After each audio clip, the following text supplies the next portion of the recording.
All right, so let's bring in CBS News business analyst Jill Schlesinger. So, Jill, want to talk oil for a little bit. Roller coaster ride, as Kelly just indicated, continues today.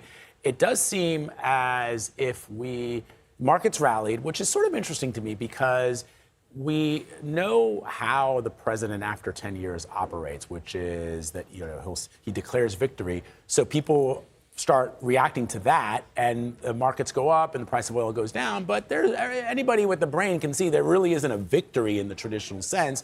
Now the markets are coming sort of back down to earth a little. How does an investor think about all this?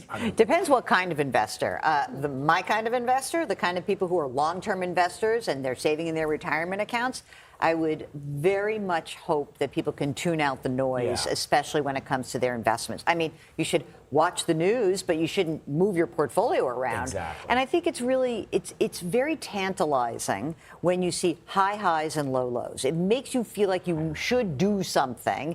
But as I like to say, taking no action is an action in and of itself. You don't have to feel like you should do something. You could just say, hey, you know what? I got my portfolio, I got my diversified, I got some stocks, I got some bonds, I got some international, little commodities on the side. I'm going to let it alone.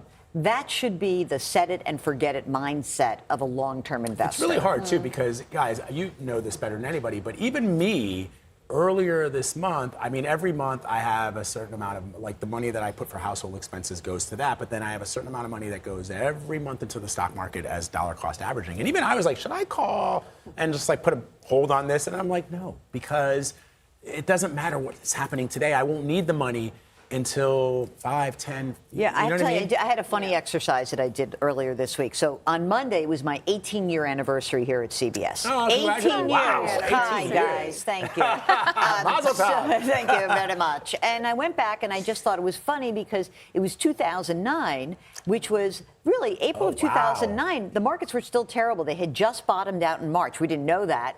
But the Dow was like at 7,500, and now it's at 45, 46,000. Wow. And I went back and I said, what was the first segment I did? And let me see the 3 pieces of advice that I gave. Oh, that's so cool. And I was like, I hope it was right. And so, Because if it wasn't, what did I do on the next day of? So it was interesting because I went back and I said, you don't have to buy the bottom. You don't have to sell the top. You have to remain invested. You should have a game plan.